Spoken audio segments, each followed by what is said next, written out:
사랑의 주 예수님, 한량없는 사랑, 우주보다 더 큰 사랑, 이 세상에서 무엇에게서도 누구에게서도 어떤 것에서도 경험할 수 없는 사랑을 우리를 위해 보여주시고 우리에게 부어주셔서 감사합니다. 아멘. 주 예수님을 더 알아가는 일이 우리 인생의 가장 우선된 저희들의 직업이 되게 하여 주옵소서. 아멘. 주 예수의 이름을 위하여 만세전부터 저희들을 예비하셨으니 이 주 예수의 이름을 늘 부르게 하시고 높이게 하시고 주의 이름 속에 있는 풍성을 먼저 가득 누려 만인에게 흘러보낼 수 있는 저희들 되게 하여 주옵소서. 아멘.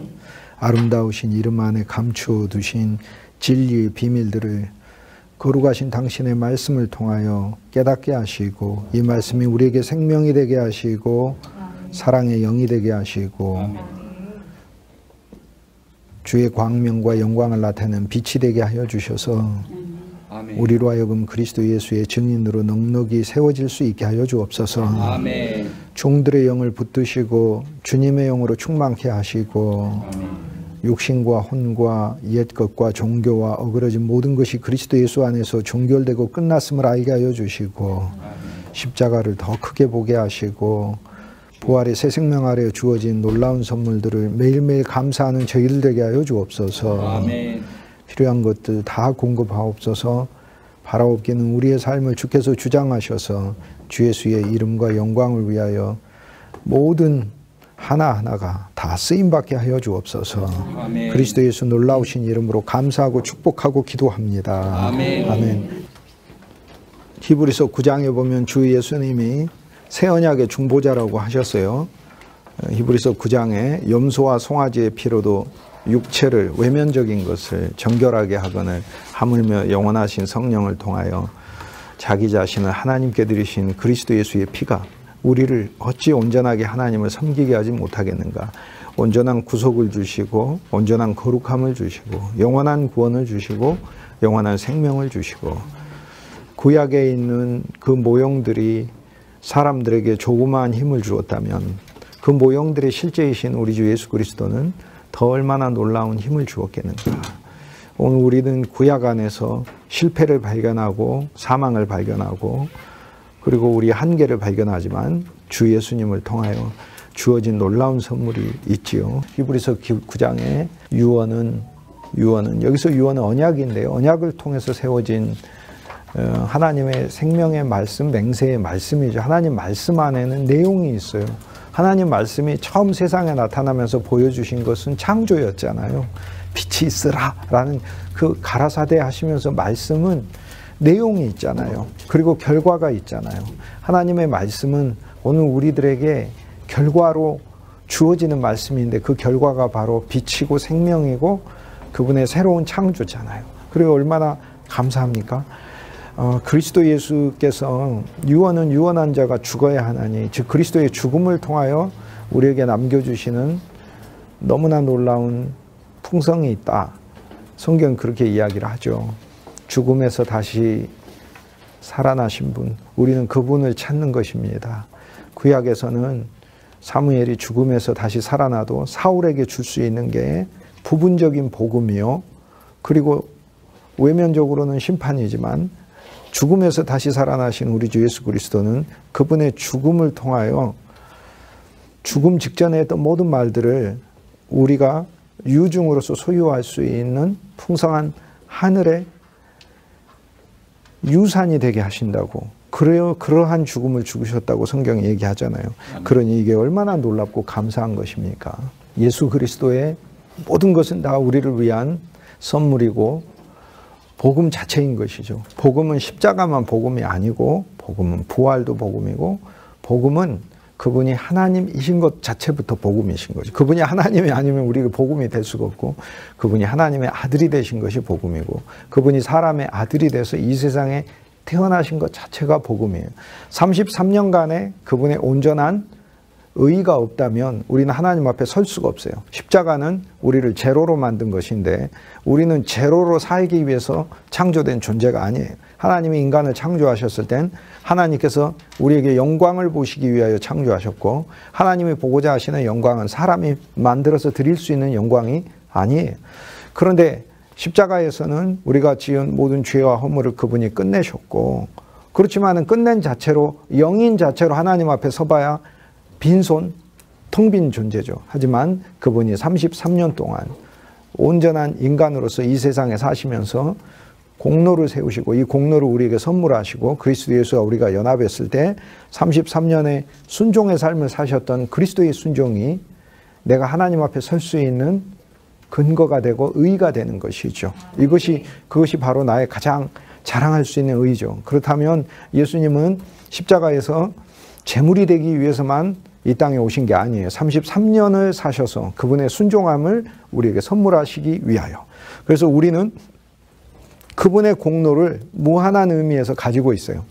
이 세상에 태어나신 것도 복음이에요. 성육신 하신 것도 복음이에요. 다 복음이에요. 예수 그리스도 안에서 복음이 아닌 것은 하나도 없고, 그분의 33년이 없다면 우리는 하나님 앞에 사실 설 수가 없어요. 십자가에서 심판받고 끝난 존재만 있는 것이에요. 예수님이 바로 태어나시자마자 우리의 죄값을 위해서만 세상에 오셨다면, 헤롯이 예수님, 아기 예수님 잡아 죽이려고 했을 때 그때 십자가에 못 박히면 돼요. 그러면 죄값은 되셔요. 하지만 온 세상에는 33년 동안 온전하게 하나님의 뜻을 수행하고 산, 지구상에서 단 한 명도 없었던 그 인간을 볼 수 없게 되는 거예요. 그러나 우리는 예수 그리스도 안에서 자신의 모든 삶을 하나님의 전적인 기준에 완전하게 맞춰서 한 한 인간을 하나님이 보시게 되는 거죠. 33년. 그리고 보시고 나서는 하나님이, 그래, 내 아들 예수야, 너는 100점이다. 그래, 너는 열외로 하고 나머지는 전부 다 멸망의 대상이다. 주님은 그렇게 하시는 게 아니라, 그리스도의 예수는 우리는 연합되었잖아요. 그분의 성육신은 믿음 안에서 선택된 모든 사람들이 그리스도의 성육신 안에서 연합된 존재들이잖아요. 그렇기 때문에 예수 그리스도가 33년 사시면서 이루신 의의 공로는 우리의 의의 공로예요. 우리의 의의 공로. 그러므로 사실 우리가 그분의 생애를 이렇게 보면, 하나님의 삶에 순종하고 사셨던 그 모든 생애 자체가 내가 하나님 앞에서 합당하게 여겨지고 만복을 받을 수 있는 인생으로 하나님은 나를 받으시기 위하여 주님께서 미리 모든 조건들을 충족시키시고 그 의를 나에게 선물하셔서 나로 하여금 하나님 앞에 세우게 하셨구나라는 걸 알 수 있죠. 그럼 그리스도 예수 안에서 복음이 아닌 게 어디가 있어요? 모든 게 복음이에요. 복음. 삶 자체가 다 하나님의 말씀에 순종하고 사셨고, 그리고 병든 자 고치셨죠. 쓰러진 자 일으켜 세우셨죠. 소망 없는 자 하늘의 격려로 다시 생기를 불어넣으셨죠. 사망한 자 생명을 넣으셨죠. 부활시키셨죠. 근데 그리스도 예수께서 이 일들을 하고 다니셨죠. 이 생애 속에서. 그리고 30년은 우리의 인생에서 함께 사셨죠. 그래서 우리의 인생에서 늘 함께 사시는 그리스도를 우리가 선물 받았고, 그리스도 예수 안에서 또 그분께서 우리에게 생명과 부활이 되시면서 주님이 주실 수 있는 모든 은혜와 사랑을 지금도 살아계셔서 우리에게 붓고 계시죠. 그래서 33년 동안 살아계시면서 주셨던 모든 은혜와 그분의 모든 긍휼, 공로를 지금도 오늘 우리들에게 붓고 계시죠. 너무 감사한 거죠. 또 역으로 주 예수와 연합하였으니 우리 안에 그분의 생명은 승리하는 생명, 이기는 생명, 사역하는 생명으로 주셨잖아요. 우리의 믿음이 좀 더 전진하면, 사울은 패배하였지만 다윗은 승리하잖아요. 사울은 십자가에서 끝나지만 다윗은 부활 생명의 신앙으로 마침내 하나님의 경륜을 이루어 가잖아요. 그러면 성경이 사울의 이야기에서 우리를 끝내는 게 아니고 다윗의 이야기를 동시에 주는 이 말씀들을 통하여 하나님이 우리에게 말씀하고자 하는 것은, 복음서 안에서 우리로 하여금 고침을 받는 대상으로만 우리를 두시는 것이 아니라 주 예수의 은혜와 생명 아래서 주님이 우리를 더 양육시키시고 성장시키셔서 고치는 자로 세우시기 위하여 주님이 우리를 부르셨다는 사실을 알 수 있게 된 거죠. 그러므로 그리스도 예수의 33년의 생애와 우리의 삶이 연합되어 있다는 것은 여러 면에서 너무 감사한 거죠. 그분의 의와 공로도 우리에게 선물하시는 거고, 그분이 많은 병든 자들을 치료하시는 것도 선물하시기 위해서 있는 것이고, 또 역으로 그분과 연합하였기 때문에 매 평생의 사역에 나 역시 주께서 놓으시는 수많은 주의 도움이 필요한 사람들에게 이적을 주고 생명을 주고 구원을 주고 소망을 주고 풍성을 주시기 위하여, 그리스도 예수의 그분의 사역을 나를 통해 하시기 위하여 나를 선택하셨다라는 사실 우리가 깨닫게 되는 것이죠. 그리고 우리는 주님의 일 안에서 더 믿음이 훨씬 더 전진되어야 됩니다. 그것이 우리들에게 필요하죠. 수 다윗이라고 얘기하지 않고 너의 이웃 다윗이라고 이야기를 해요. 여러분, 외적인 심판 속에 감추어둔 하나님의 은혜와 오늘 사울과 같이 육신에 매여서 나의 싸움이 있는데, 하나님을 알고 기름 부음도 있어요. 그런데 나의 싸움이 있는데 이 나의 싸움에서 내가 감당해야 될 사명이 있는데 감당하지 못하고 육신으로 쓰러져서 사망할 수밖에 없는 그런 나를 위하여 하나님이, 그 잘못은 나죠. 내게 있는 그 많은 잘못들이 있죠. 구주 예수님을 좋아하고 사랑해야 되는데 한 인생 살면서 내가 다른 것들을 더 좋아했잖아요. 하나님이 주신 왕국이 사울의 왕국이 아니잖아요. 하나님의 왕국이네. 그런데 그걸 그대로 대입하면 우리 인생이 우리 거 아니잖아요. 이때가 주님을 사랑해가지고 사랑의 고백으로 우리가 사나 죽으나 주의 것이로다 라고 이야기하고, 바울이 우리가 사나 죽으나 주의 것이로다 이야기한 것은 주님을 사랑해서 자기가 실은 주님, 내 인생은 내 거고 하나님 인생도 하나님 거고 내 인생 내 거지만 내가 주님을 사랑하니까 내 인생이 주님 것입니다 라고 이렇게 고백한 게 아니고, 진리를 발견하고 보니까 원래 나라는 사람의 것은 내 것이 없더라.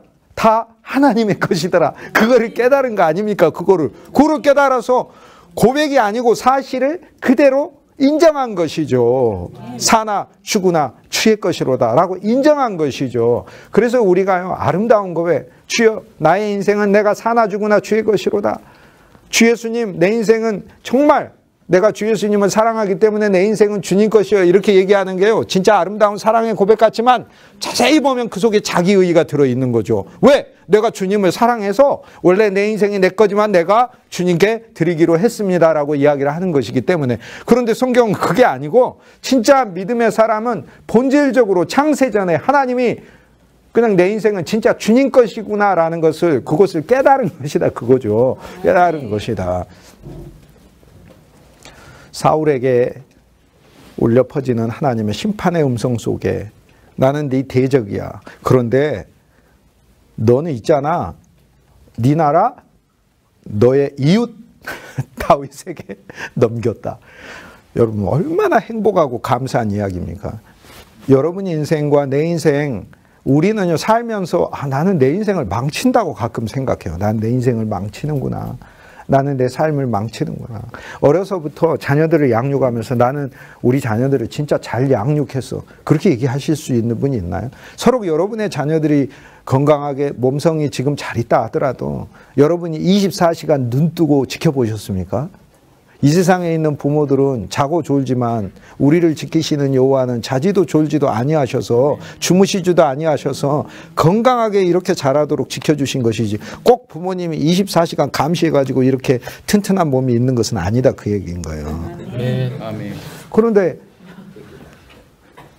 주님께서 네 인생, 네가 너 인생 살면 너 인생 망쳐.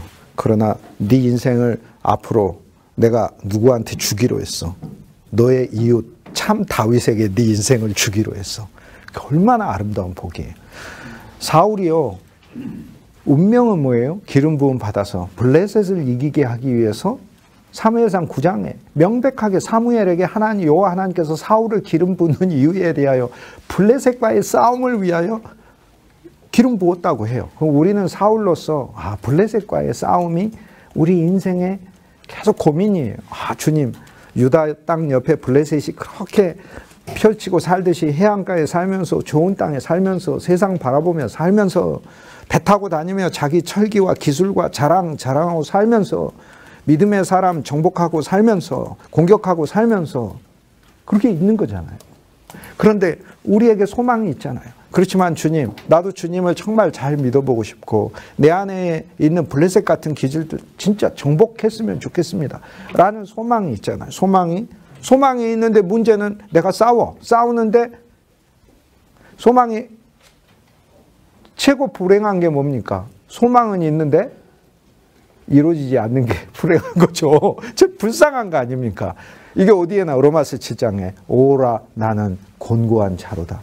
내가 원하는 것은 행치 아니하고 원치 아니하는 것은 행해. 그러니까 원래 사탄에 사로잡히면 원하는 것은 행치 아니하고가 아니라 자기가 원해서 그걸 행하는 거예요. 그런데 하나님의 기름 부음을 받은 사람은 단계가 있어. 사실 그렇게 원치 않아. 나는 내 삶이 하나님 앞에 영광 드리고 싶어. 그런데 원하는데 살다 보니까 원치 않는 것을 행하는 거예요. 난 사람들에게 더 친절하고 싶은데 내 입에서 원망이 나오고 내 입에서 미움의 언어가 나오고 내 입에서 사람들을 향하여서 섭섭한 마음도 나오고 인색한 마음도 나오고 원하는데 원치 아니하는 것을 행해. 오라 나는 공고한 자로다. 그런데 그리스도 없으면 진짜 불쌍해. 왜? 율법만 있고 내가 있고 그러니까. 나하고 율법만 있으니까. 그러나 오라 나는 공고한 자로다는 복음이 되죠. 왜 복음이 돼요? 나는 원래 공고해. 그 복음이야. 야, 그렇구나. 나라는 존재는 공고하게 만들어 놓으셨구나. 그리스도 예수 안에서만, 그리스도 예수를 통하여서, 그리고 그리스도 예수 안에서 이미 그분이, 미래가 아니라 이미 그분이 나를 받으셨구나.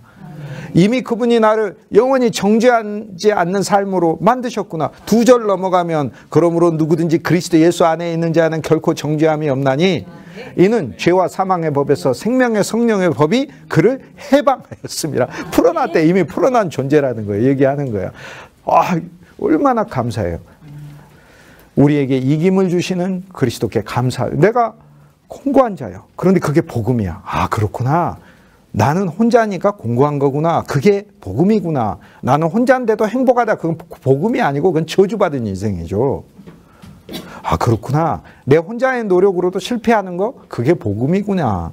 그리스도 안에서 성공하는 것이구나. 근데 이 사울에게 주님이 주신 복음이 있잖아요. 너의 이웃에게 내 나라를 맡겼다. 거기 그 본문에다가 우리가 다 넣자고요. 거기에다가 네 나라, 네 사역을 네 이웃에다가 맡겨놨다. 네 인생을 네 이웃에다가 맡겨놨다. 네 가정을 네 이웃에다가 맡겨놨다. 네 미래를 네 이웃에다가 맡겨놨다. 네 자손들을 네가 하도 관리를 못하니까 네 이웃에다가 맡겨놨다.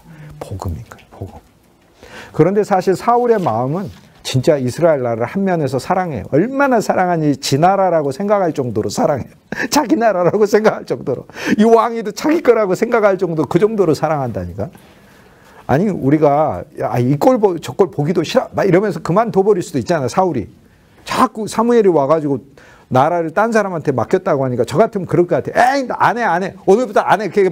맡겼다고 한 다윗 찾아가지고 맡기시라고요. 난 안 한다니까요 라고 하면서 아마 산으로 들어가가지고 거기에서 정자에서 달을 보면서 시냇물 소리고 뭐 그렇게 살 수도. 그런데 여기 보니까 사울 굉장히 책임감이 있어. 내가 왕인데 끝까지 왕해야 되는데 그렇게 어느 한 면에서 그러면서도 블레셋하고 싸워요.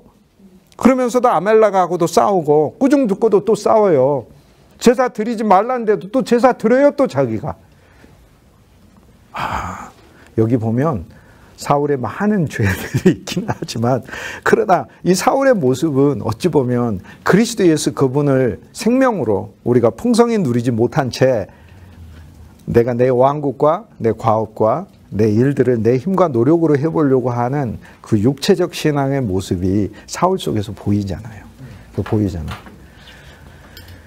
그런데 어느 시점이 되면 하나님이 3가지로 응답 안 하신다니까. 꿈으로도 우림으로도 선지자로도 응답 안. 이것이 복음이에요. 또 하나님은요 어느 시점에 우리가 믿는 스타일과 성격의 종교에 응답 안 하셔야 돼요.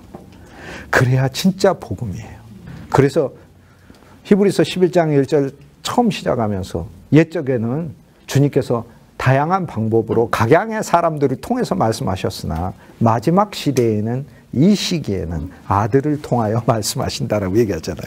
그리스도를 통하여 우리에게 말씀하신다. 어느 시기에는요 우리는 진짜 사무엘상 28장을 우리의 생명 안에서 정말 주님이 적용하시는 진리로 받아들여서 주 예수여 내가 그동안 믿어오던 모든 신앙의 어떤 방식들이 미신적인 거라 하더라도 모든 거든지 그리스도 예수 안에서 종결되게 하소서. 그리고 나에게는 참 사무엘 그리스도를 만나 그분의 십자가의 심판을 알고 나의 모든 것을 맡으실 참 이웃 그리스도를 보고 그리고 그분에게 내 나라가 맡겨졌음을 알고 나는 감사함으로 내 길을 수행할 수 있게 하옵소서. 이렇게 되면 되잖아요. 그러면 이 전쟁에서 패배하더라도 나는 나라를 망치는 사람이 안 되는 것이죠. 왜요? 하나님이 나라를 다윗에게 맡겨놓으셨다고 했기 때문에 그런 것이죠. 그래서 우리는 이 속에서 복음을 읽어가면서 주 예수님께 감사할 수 있다, 그런 얘기예요. 우리에게는요, 이런 이중적인 신앙들이 다 있어요. 주 예수님을 믿지만 오랫동안 얼마나 미신적으로 믿었는지 몰라요. 나는 주 예수님을 이런 식으로 불러내고 싶었어요. 내 위기에 불러내고 싶었고, 내 위기에 내가 원하는 방식으로 그분이 나오기를 원하셨어요. 그리고 내가 원하는 답을 주기를 바라셨어요. 그런데 사무엘상 28장의 그 대답은요, 사실 진실로 내가 원하는 답은 아니에요. 사울이 원하는 답은 아니에요. 사울은 죽으리라, 끝나리라. 네 왕국은 다윗에게 가리라. 그런데 그것이 사울이 사는 길이에요. 사울은 엎드러졌어요. 그런데 이것이 사울이 다시 일어나는 과정이에요. 그는 이 얘기를 듣고 엎드러져야 돼요. 그리스도의 십자가가 그에게 와야 돼요. 그는 일어나서 송아지를 먹고 떡을 먹고 함께 온 두 사람과 여인의 위로를 받고 침상에 앉아서 소망을 회복하고, 그리고 다시 힘을 얻고 일어나 자기의 싸움터로 가는 것이에요. 구약은 사울이 벳산에서 죽은, 길보아산 전투에서 죽고 벳산의 성벽에서 못 박히게 된, 벌써 못 박혔다. 성벽에다가 못 박혔다는 것 자체가 십자가를 나타내잖아요. 그것이 구약에 있어서는 율법의 죽음이요, 한 개인의 하나님 안에서의 한 개의 죽음이 되겠지만, 그리스도 예수의 십자가에 우리가 적용이 되면 십자가의 죽음 안에서 우리의 모든 것을 끝내시잖아요. 갈라디아서 1장 죄도 끝내, 갈라디아서 2장 나도 끝내, 갈라디아서 3장의 율법도 끝내, 저주도 끝내, 갈라디아서 4장의 초등학문도 끝내, 세상의 내 원리도 끝나, 내가 생각하고 있는 내 방식과 관념도 끝나, 갈라디아서 5장의 내 정과 욕심도 십자가에 못 박혀, 갈라디아서 6장에 마침내 온 세상에 못 박힌 거 아니에요? 너무나 행복하고 감사한 거 아니에요?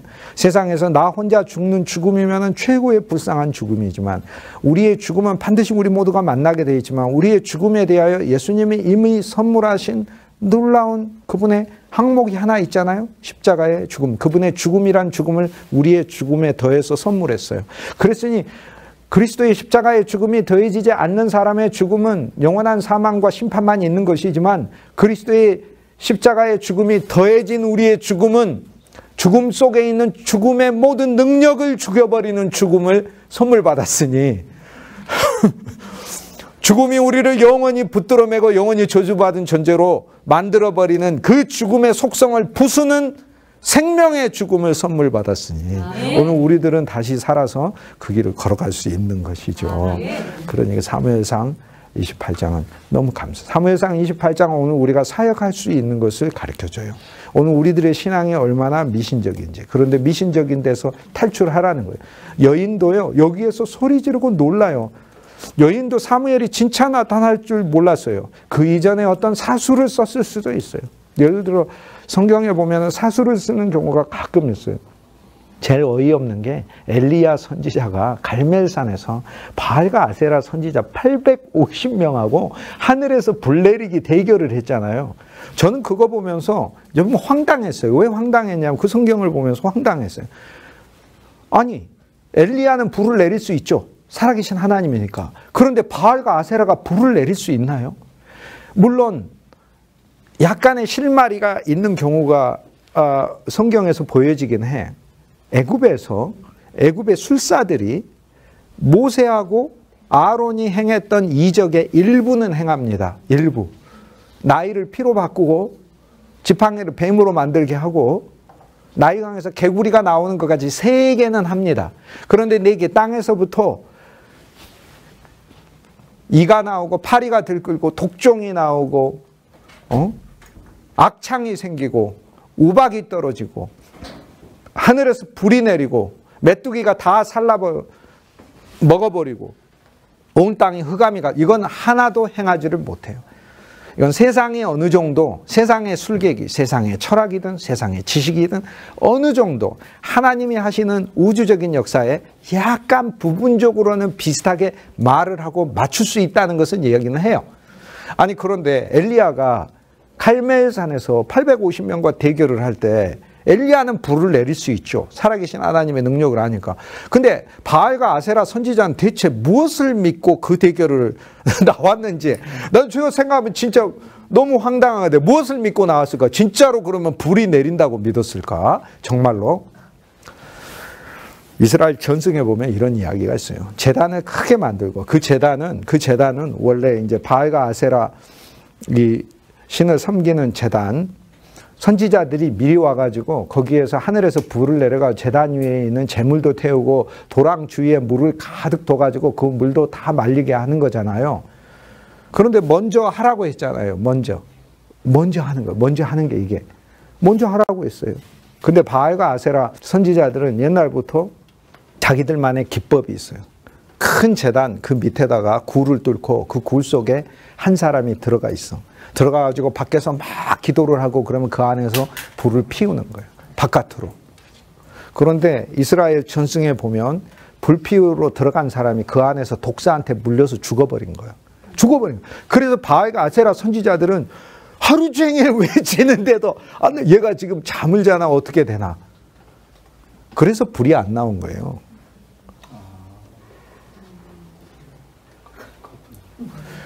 엘리야 선지자는 진짜 하늘에서 불을 내리니까 보여주잖아요. 신접한 여인이 사무엘을 불러내릴 능력이 있는 게 아니에요. 자기가 부르는 귀신이 있거나 아니면 가짜로 불렀거나 하겠죠. 그런데 진짜 사무엘이 나타났다니까. 그리고 이 여인의 방식도 끝낸다니까. 이 여인도 놀라가지고 여기서 어찌하여 라고 2번이나 이야기를 해요. 그런데 놀랍게도 여인이 어찌하여 하는 사울에게 하는 이야기를 사무엘도 똑같이 사울에게 어찌하라고 얘기해요. 여인이 어찌하여 당신은 사무엘을 부르라 하나이까. 어찌하여 내 생명에 올무를 놓나이까. 여기서 이 어찌하여는 본질적 이유를 묻는 거예요. 대체 사무엘을 진짜 부르라고 하니 진짜로 나타났으니까. 이거는 심판이잖아요. 그 여인도 놀라서 소리 지릅니다. 이 여인은 이스라엘 신앙을 대표하는 이스라엘의 어머니 같은 사람이잖아요. 오늘 하나님은 이 말씀을 통해서 우리 안에 있는 우리의 영, 여인과 같은 우리의 영이 진짜 참 사무엘이신 그리스도 예수를 만나 이렇게 소리 질러야 돼. 놀라야 돼요. 나는 주님이 진짜 나타날 줄 몰랐습니다. 내 인생에, 내 안에. 그리고 이런 그릇된 신앙을 주님이 끝내셔야 돼요. 미신적인 신앙을. 그리고 진짜 주 예수님과 함께 매일매일 동행하고 그분이 내 안에 빛이 되시고 생명이 되시고 그분이 내 안에 성령이 되시는 삶으로 우리 나아가는 것이. 내가 구하는 것은 오직 그분인 삶으로 나아가는 것이. 이 여인도 사무엘은 나타나서 깨우치고요. 그리고 악령일 수가 없는 거죠. 악령이 왜 다윗의 왕국이 세워지는 것을 예언하겠어요. 그리고 왜 돕겠어요. 돕지 않지. 이 여인이 좋은 얘기해서 돈 벌자고 했으면 사울에게 사탕 발림으로 얘기를 했겠죠. 뭐 이번 승리 반드시 이깁니다. 부적 하나 써줄 테니까 그거 앞뒤로 붙이고 다니면 전쟁에서 승리할 것입니다. 아니, 사무엘의 이 이야기는 너무나 엄중해요. 사무엘이 나타났다고 객관적으로 성경이 이야기하고 있지 않습니까? 사무엘이 나타나. 사무엘이 어찌하여 나를 불렀느냐? 어찌하여 나를 괴롭게 하느냐? 어찌하여 잠자는 나를 불렀고 어찌하여 나를 괴롭게 하느냐? 네 나라를 다윗에게 맡기기로 했는데 어찌하여 나를 불렀느냐라고 얘기해요. 근데 그 어찌하여가 제가 우리 조금 전에 나눈 대로 본질적 이유를 가리켜요. 왜? 대체 무슨 목적으로 잠자는 나를 깨웠느냐? 무슨 목적으로? 야, 여기에 우리는 정말 주님 앞에 그리스도 예수를 내 인생에서 본질적인 목적으로 깨워야 하는 것을 주님께 답할 수 있죠. 주 예수님, 나는 주 예수님 없으면 내 인생의 전쟁에 실패합니다. 주 예수님, 당신이 오셔서 내 이웃이 되시고 내 왕국을 맡아주십시오. 전쟁은 여호와께 속한 것이라고 했으니 전쟁은 여호와께 속한 거예요. 그게 29장에도 그대로 적용돼요. 전쟁은 여호와께 속했다는 말이 뭐예요? 모든 전쟁은 여호와께서 주장하고 계신다는 뜻이에요. 모든 전쟁은 여호와의 전쟁이 따로 있다는 얘기가 아니에요. 전쟁은 여호와께 속한 것이니. 다윗이 한 얘기예요. 사무엘상 17장에서. 전쟁은 여호와께 속했어. 그러면 이 전쟁은 여호와께 속하고 이 전쟁은 여호와께 안 속하나? 만물이 주께 속했는데 모든 것이 참새 한 마리도 그가 원치 아니하시면 떨어지지도 아니하고 머리카락 하나까지 다 세신 하나님이신데 전쟁은 하나님께 속한 것이에요. 그렇기 때문에 그것은 블레셋이 수행해도 다윗과 함께하면 그것이 하나님의 전쟁이 되는 것이고, 이스라엘 백성들이 하나님과 함께하지 않으면 이스라엘이 패배해도 그 전쟁도 하나님의 전쟁인 거예요. 인간의 승리와 인간의 패배하고 상관이 없는 거예요. 그 전쟁이라는 것은 본질적으로 우리가 이겨도 하나님의 전쟁이고 우리가 패배해도 하나님의 전쟁인 거예요. 그것이 너무나 감사한 것이죠. 사울이 엔돌에 가서 이 신접한 여인을 만나는 이야기를 통해서 우리 세대는 우리 세대의 신앙으로 끝나야 된다라는 걸 주님 보여주시는 것 같아요. 여기에 엔돌에서 하나의 세대잖아요. 사울과 다윗의 나이 차가 30년 정도는 되니까 한 세대지 않습니까?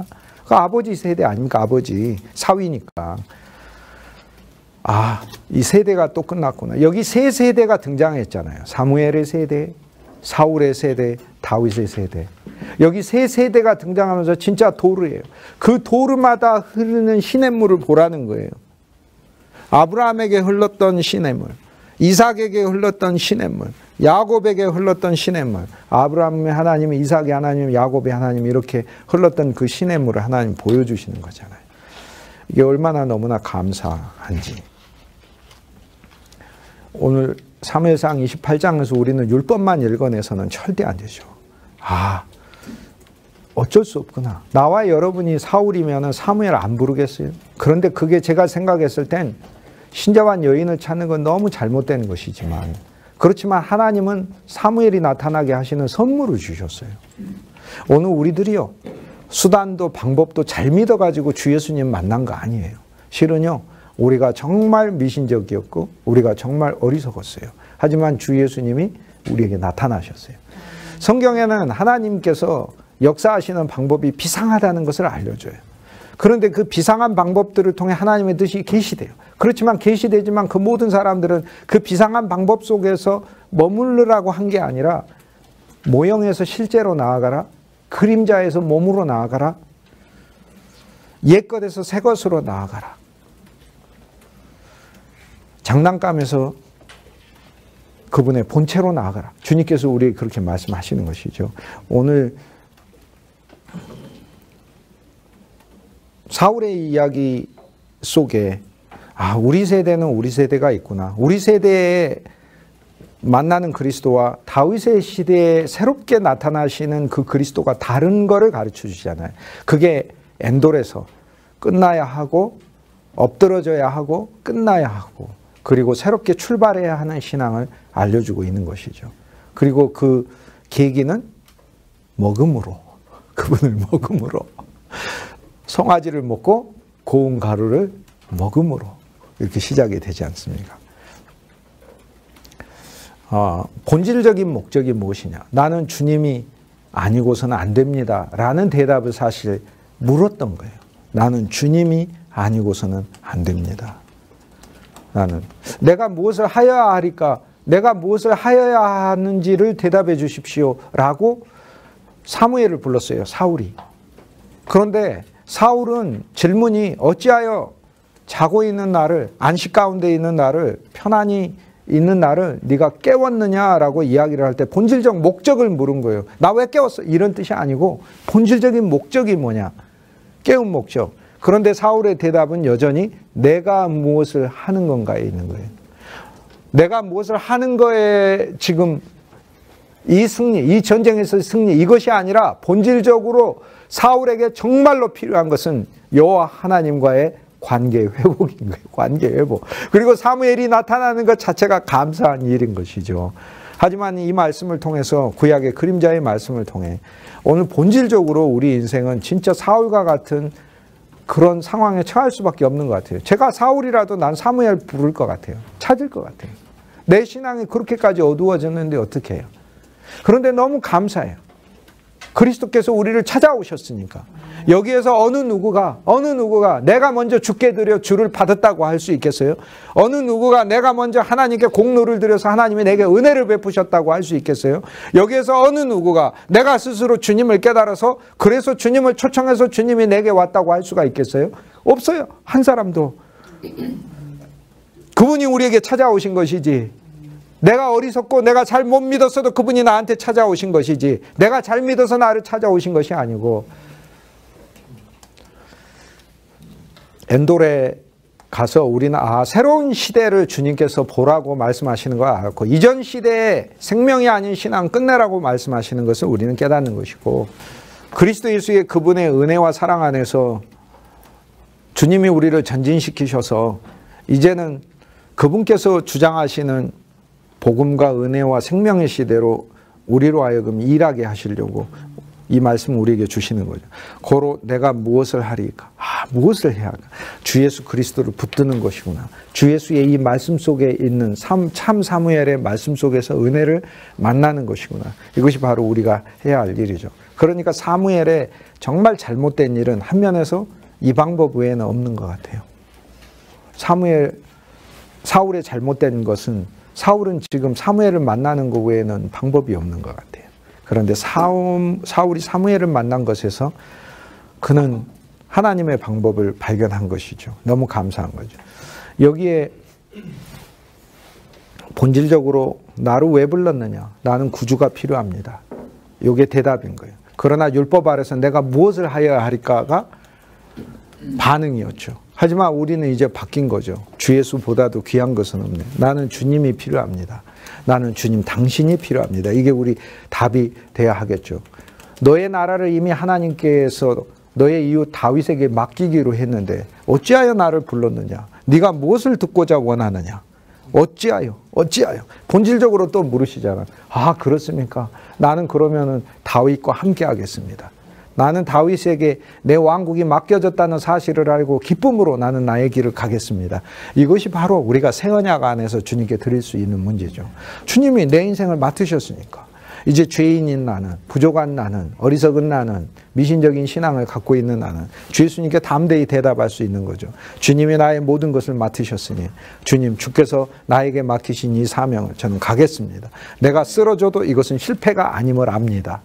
그리고 내가 넘어지고 내가 죽었다 하더라도 이것이 실패가 아님을 압니다. 라고 가는 거죠. 이거 너무나 감사한 거죠. 이스라엘 군대가 길보아에 진쳤죠. 길보아는 이스라엘에 있는 산이잖아요. 그리고 북쪽에 있잖아요. 이스라엘 평원에 있는 산이잖아요. 그런데 길보아란 말 이름의 뜻은 이렇게 부풀어 오른 거예요.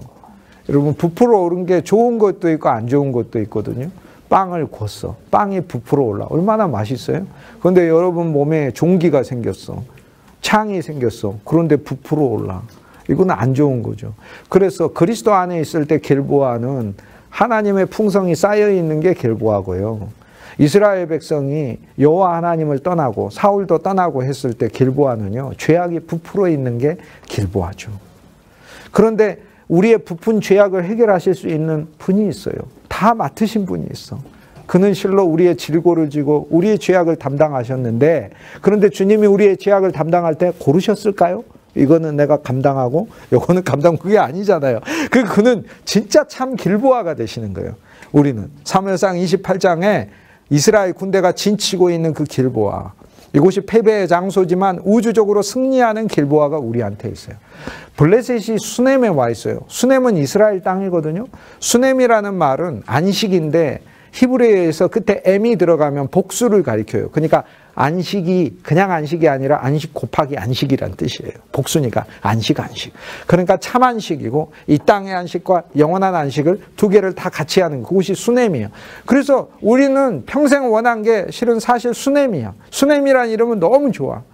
수넴에 사는 그 가정처럼, 선지자를 대접했던 그 여인처럼 우리는 진짜 수넴에 사는 사람이거든요. 하나님의 안식에 사는 사람. 그런데 거기에 블레셋이 와서 점령하고 있죠. 이스라엘이 살아야 하는데, 이스라엘이 여호와 하나님을 믿는 백성들이 그리스도 예수 안에서 안식을 누려야 되는데 블레셋의 수넴 땅을 뺏겼다는 이야기가 뭐겠어요? 이 세상의 환란으로 평강을 잃어버리고 안식을 잃어버리고 블레셋의 기질이 돼가지고 조금만 일이 일어나면 여러분 몸에서 안식을 잃어버리는 거 체험 못 하셨어요?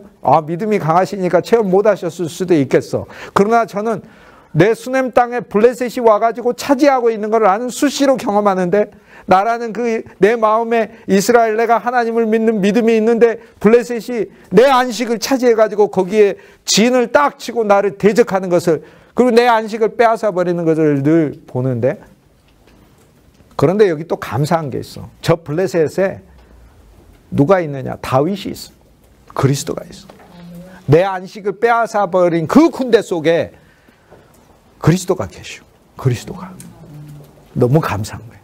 그래서 우리는 내가 블레셋이어도 수냄 위에 있어요. 참 안식이신 예수 그리스도 안에서 내 본질을 다시 찾을 수 있고, 내가 하나님의 약속대로 살지 못하는 이스라엘 백성이어도, 사울이어도, 그래도 내 죄악이 부풀어 있지만 이 부푼 죄악만 하나님이 보시기 위해서 이 땅에서 나를 그렇게 대하시는 게 아니라, 내 부푼 죄악을 십자가에서 다 등에다 짊어지시고 온 존재에다 다 짊어지신 그 그리스도 예수를 통하여 나를 보시기 위하여 하나님이 우리 앞에 오셨다는 사실이죠.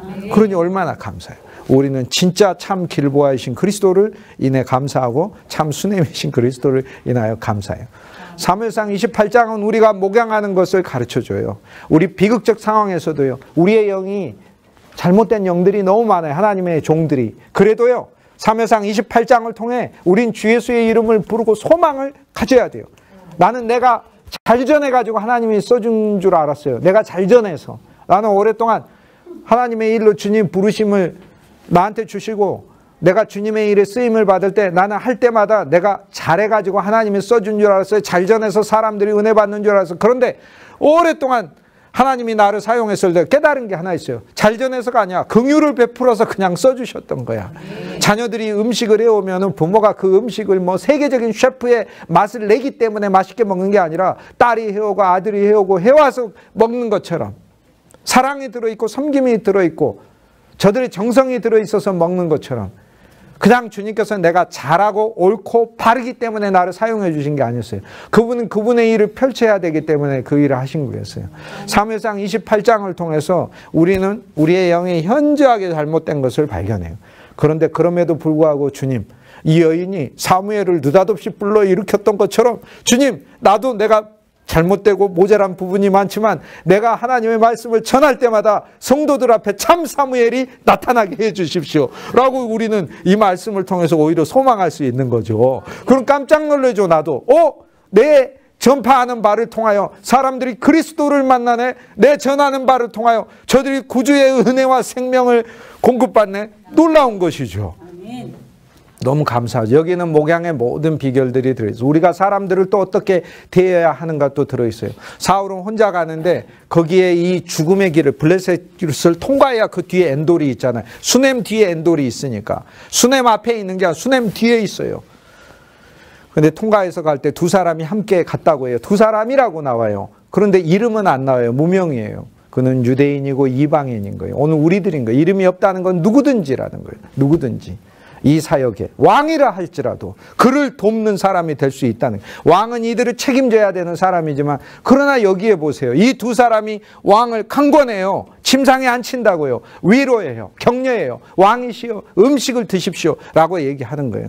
오늘 우리들은 우리들의 직함과 우리들의 위치가 중요한 게 아니다 이 말이에요. 우리가 어떤 사역을 하든지 간에, 우리가 이름 없는 곳에서 사역을 한다 할지라도, 시글락처럼 아주 저기 유다 남부에 있는 광야에 있는 그곳에 있다 하더라도 여기 있는 이 두 사람을 보세요. 그리스도 예수의 증인된 사역을 감당하는 사람이잖아요. 왕이라 할지라도 그 왕을 오히려 내적인 생명으로 격려하는 사람이잖아요. 왕이시여 기운을 차리십시오. 이 음식을 먹고. 이게 우리가 할 수 있는 얘기예요. 우리도 기운을 차리라고 사람들에게 얘기해 줄 수 있는 거죠. 주 예수 그리스도를 소망 가운데 우리도 믿으니까. 그걸 복음을 들었잖아요. 이웃 다윗이 왕국을 책임지기로 했으니까 우리는 어쨌든 모든 사울에게 이 복음을 전해야 하는 거죠. 그리고 여기 침상이 있어요. 침상에 놓여졌어요. 침상에 앉았어요.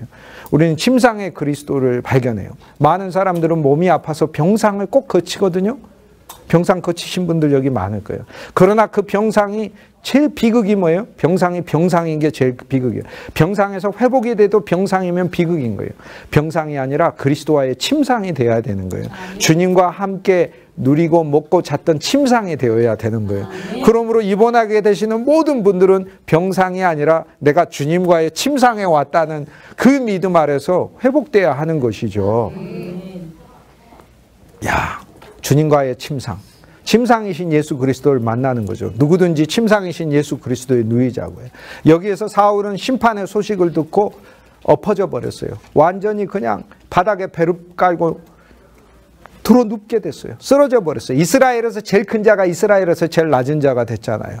우리를 그렇게 만드신 주 예수님을 찬송해야 돼요. 우리는요, 꼭 이 세상에서 우리가 정말 모든 것을 잃어버리는 처참한 실패를 경험했을 때만 낮아짐을 깨달으려고 하는데, 그렇지 말고 십자가 안에서 미리 깨달아야 돼요. 주님이 나를 십자가 안에서 정말 패대기 치셨구나. 끝났구나. 나는 거기서 끝났다. 사나 죽으나 나는 그리스도의 것이구나. 이것을 위하여 주님이 나를 부르셨구나. 그걸 나는 알게 되는 거죠. 그래서 그리스도의 침상에서 주님이 새로운 생명으로 나를 다시 회복시키시는 것이죠. 얼마나 감사해요. 침상은 그분의 위로를 가리켜요. 힘없는 자가 다시 그리스도 예수 안에서 그분 안에서 자고 안식을 누리면서 수냄을 빼앗겨 버렸기 때문에, 여기 큰 수냄은 열어버렸지만 침상이라고 하는 새로운 안식과 회복을 얻을 수 있는 그리스도의 침상이 여기에서 나오고 있잖아요. 여인도 두 종도 강권했잖아요. 강권하는 생명이 있어야 돼요. 나와 여러분에게는 만나는 사람들에게서 위로받으려고 하기보다는 그들을 그리스도의 능력으로 위로해주고 격려해주고 소망을 주고, 누구를 만나든지. 사실 저도 그렇죠. 여러분이 저보다도 훨씬 더 강한 생명으로 저를 위로하고 많은 사람들을 위로하는 생명으로 나가야 하는 것이죠. 여기에 보면은 왕이지만은 왕의 부하들이, 그리고 여인이 오히려 왕을 위로하지 않습니까? 오늘 우리들은 어느 곳에 가서든지 이 여인과 두 사람의 내적 생명, 목양의 모습을 가질 필요가 있는 거죠. 권면하고 그리스도 안에서 다시 서라고 이야기하고, 그 밤에 일어나서 길을 갔더라. 얼마나 아름다운 말씀이에요. 너무나 아름다운 말씀이죠. 사무엘상 28장을 통해서, 아, 그렇구나. 내 그릇된 신앙에 주님이 찾아오셨구나. 죽음에서 다시 살아온 분이 계셨구나. 그리고 본질적으로 나한테 물으시는 거예요. 어찌하여 나를 불렀느냐? 주 예수님, 나는 주 예수님이 없으면 내 인생 살 수가 없습니다. 내 사역도 할 수가 없습니다. 나는 주 예수님으로부터 오늘 말씀을 통해 이야기를 들었습니다. 감사합니다. 이제는 그렇게 얘기할 수 있는 거죠. 사울은 쓰러져 엎드려서 육신과 율법 안에 있는 신앙은 끝났구나. 나는 절망이구나. 오라, 나는 진짜 공고한 자로구나. 환난을 만난 자로구나. 이 얘기에서 끝나버리지만 신약의 로마서 7장에서는 그 얘기에서 끝나지 않잖아요. 오라, 나는 공고한 자로다. 바로 그 다음 구절이 그러므로 우리 주 예수 그리스도께 감사하리로다 라고 얘기하죠. 그러므로 나는 공고하지만 나의 모든 것을 맡아서 오신 그리스도 예수께 감사하리로다. 구약에서는 사울이 죽는 모형의 죽음을 통하여 그 죽음 속에 그리스도 예수께서 함께 우리의 사울로서 죽으시는 죽음을 알려주고 있고, 히브리서 9장을 통해서 죽음을 맞으신 그 그리스도 예수께서는 죽음 직전에 남기신 이 모든 유언의 말들이 우리에게 축복의 생명의 말씀과 하나님의 맹세가 되게끔 그분께서 역사하셔서 그분께서 약속하신 모든 것들을 우리에게 풍성히 부어주신다고 얘기하잖아요. 그러므로 우리는 사무엘상 28장에 그리스도 예수를 이렇게 누리고 절망에 빠진 수많은 사울들을 여기에 있는 사람들로서 만나서 사역할 수 있는 거죠. 여기에서 주 예수님, 나는 여전히 그릇되고 부족한 부분이 있습니다. 그러나 주 예수님, 내가 당신을 부를 때 언제나 나타나시옵소서. 우리는 그 약속 받았잖아요. 이미 받았잖아요. 보라, 내가 세상 끝날까지 너희와 항상 함께 있으리라. 아멘.